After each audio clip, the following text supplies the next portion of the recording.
तपना तो पड़ेगा, तपना तो पड़ेगा। देखो मैं फिर आपसे कहता हूं, वो एक मूर्तिकार को किसी ने मूर्ति बनाने का ऑर्डर दिया, तो मूर्तिकार क्या था, वो जंगल में जाके 2 पत्थर लेके आया बड़े बड़े। उसने कहा इससे मूर्ति बनाऊंगा। पूरी पुरानी कहानी है। मूर्ति बनाते बनाते जैसे ही उसने छेनी हथौड़े का वार किया तो पत्थर में से आवाज आई, stop, it's painful, it's very painful, leave me, मुझे छोड़ दो। तो मूर्तिकार ने उस पत्थर को छोड़ दिया क्योंकि उसको दर्द हो रही थी छेनी और हथौड़ी के चोट से। उसने दूसरा पत्थर उठाया और उस पर छेनी हथौड़े का वार किया। वार करते करते उसने बोला, इज इट पेनिंग? उसने बोला, yes it's paining but you carry on, yes it's paining but you carry on. और वो बनाता रहा बनाता रहा बनाता रहा और दूसरा पत्थर मूर्त में कन्वर्ट हो गया। उसको ऑर्डर मिला था मंदिर में मूर्ति बनाने का और उसने शानदार भगवान की मूर्ति बनाई। दूसरा पत्थर जो चोट नहीं सह सका वहीं पड़ा था, जिन्होंने ऑर्डर दिया था वो लेने आए। उसने कहा हमारी मूर्ति रेडी होगी? उसने बोला इन फ्रंट ऑफ यू। तो वो ले जाने लगे। जब मूर्ति ले जाने लगे, ले जाते ले जाते ले जाते गेट पे ही रुक गए। उसने बोला क्या क्या दिक्कत है? उसने बोला इस पत्थर को भी साथ ले जाएं क्या, जो चोट सह नहीं पा रहा था। उसने बोला मेरे किसी काम का नहीं है, करोगे क्या? कह रहा जब मूर्ति पे लोग प्रणाम करेंगे तो नारियल फोड़ने के काम आएगा, तो ये नारियल फोड़ने के काम आएगा, तो हम ले जाते हैं। उसने बोला ओके ले जाओ। अब मूर्ति लग गई मंदिर में और पत्थर लग गया सामने। मूर्ति की होती पूजा, उसकी होती ठुकाई। हर आधे घंटे में कोई आए ठकाक, हर 15 मिनट में आए कोई ठकाक, जय अंबे जगदंबे ठकाक, जय मां गौरी ठकाक, जय माता दी ठकाक। और वहां मूर्ति मुस्कुरा रही है। उसने बोला इतना दर्द क्यों? तो अंदर वाली मूर्ति जवाब देती है पहले दर्द सह लेता तो आज नहीं सहना पड़ता, पहले दर्द सह लेता तो आज मैंने दर्द सहा 2 साल, तू रहेगा जिंदगी। तो मैं फिर आपसे कह रहा हूं, आज कुर्बान करके भविष्य निर्माण किया जा सकता है या आज निर्माण करके भविष्य कुर्बान किया जा सकता है। चॉइस आपके पास है my dear friends, it's always a choice time.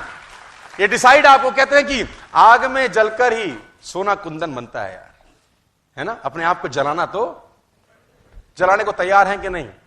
मुझे आज भी याद है, मेरे पास स्कूटर होता था, मैं सर्दियों में फॉलोअप करने जाता था, तो मेरी घर वाले मुझको बोलते थे 5 बजे सुबह सुबह नालायक कहां जा रहा है? तो हमने बोला कि हमको ऐसा सिखाया गया है कि 24 घंटे के अंदर अंदर फॉलोअप करना है। लेकिन मैं आपको एक बात और बताऊं, ध्यान से सुनिएगा, सिर्फ छेनी हथौड़े के वार से ही कोई पत्थर मूर्त नहीं बनता। सही जगह पर वार होना चाहिए और करने वाला भी निपुण होना चाहिए, नहीं तो कुछ का कुछ बना देगा वो। बात समझ में आ गई हो तो बोलो हाँ। तो मूर्ति तभी बनेगी जब मूर्तिकार निपुण होगा और उसको पता होगा चोट कब ज्यादा मारनी है और चोट कब कम मारनी है। तो सुबह सुबह 5 बजे हम फॉलो पे जाते थे। सर्दी का मौसम था, मुझे आज भी याद है, कभी नहीं भूल सकते हम लोग, क्योंकि हमारे को सिखाया गया था नेटवर्क मार्केटिंग में कि 24 घंटे के अंदर आपको फॉलोअप करना है। सर्दी में हम जाते थे फॉलोअप करने के लिए, हमारे हाथ अकड़ जाते थे सर। तो जो जिसके घर मिलने जाते थे उसको प्लान दिखाया रहता था एक दिन पहले, तो उसके घर के सामने कभी कभी ऐसा रहता था कि वो अलाव जला के बैठे होते थे वो लोग जो सफाई कर्मचारी रहते हैं सुबह सुबह, देखा होगा आपने कभी कभी, है ना। तो हम भी उनके साथ बैठ जाते थे, क्योंकि स्कूटर से हाथ ऐसे नहीं खुलते थे हमारे, ऐसे निकलते थे, क्योंकि अकड़ जाते थे सर। तो पहले तो 5 मिनट वहां पर गर्म मारते थे अपने हाथ, फिर जब हाथ साथ ठीक रहते थे फिर जाके उसकी कुंडी खटखटाते थे कि जाग जा पापा आ गए हैं। अब वो करेगा कि नहीं करेगा सेकेंडरी इश्यू है, जुड़ेगा कि नहीं जुड़ेगा ये सेकेंडरी इश्यू है, लेकिन अपनी दस्तक तय थी। और मुझे एक बात का हमेशा से विश्वास और प्राउड रहा है अपने ऊपर कि जिसको व्यक्ति को मैंने प्लान एक दिन पहले दिखाया, अगले दिन 11 बजे से पहले मैं उससे मिलाता था। करेगा कि नहीं करेगा वो उसका कंसर्न है, मैं अपना काम पूरा करके आता था। क्योंकि पहले सुबह 3 घंटे 4 घंटे में फॉलोअप करने में सबसे बड़ी सुविधा यह थी कि साला घर ही मिलेगा, कहीं जा ही नहीं सकता। कुछ कुछ तो दोस्त ऐसे थे जिनके बिस्तर में घुस जाते थे अपन। उनकी मां से पूछा कहां है, तो बोला वहां है, तो सो गए साथ में, उठ उठ। तो बोला कौन है रे? वो सो रहा है, दुनिया नोट छाप रही है, गधे। तो ऐसे भी हमने कांड किए, बहुत सारे कांड हमने ऐसे किए, ओपनली हम आपको नहीं बता सकते। तो उतना ही बताएंगे जितना सेंसर बोर्ड से अप्रूव्ड है। So I will take you to the next level. वर्मांगों पे ध्यान रखिएगा कि ये आपकी समस्या पता क्या है? आपको एक चीज का डर है यार, आपको ये डर है कि विरोध होगा, है ना, आपत्ति होगी, लोग मना करेंगे, बेइज्जती होगी। विरोध होगा, लोग हमारा विरोध करेंगे, बेइज्जती कोई नहीं चाहता इस दुनिया में, इसलिए विरोध सहना नहीं चाहते। लेकिन मुझे एक बात बताओ ईमानदारी से, स्कूल गए हैं हम लोग,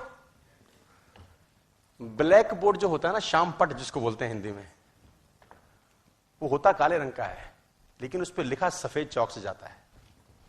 विरोध जरूरी है, कॉन्ट्रास्ट जरूरी है, क्योंकि अगर काले पे काले से लिखें तो लिखा तो जा सकता है, पढ़ा नहीं जा सकता। और लिखा तो इसीलिए जाता है कि कल को पढ़ा जा सके, नहीं तो लिखने का क्या फायदा है। तो कॉन्ट्रास्ट जरूरी है कि नहीं है? ब्लैक बोर्ड पे व्हाइट चौक चाहिए और व्हाइट बोर्ड पे काला स्केच पेन चाहिए, कॉन्ट्रास्ट की जरूरत है। तो कुछ लोग विरोध करेंगे ही, विरोध जरूरी है आपकी सफलता के लिए, मैं आपको यह कहना चाहता हूं। जो लोग मना कर रहे हैं ये जरूरी है, क्योंकि ये नहीं रहेंगे तो कॉन्ट्रास्ट नहीं होगा, वो प्लस और माइनस मिलकर ही लाइट जलता है। तो तकलीफ लेने का जरूरत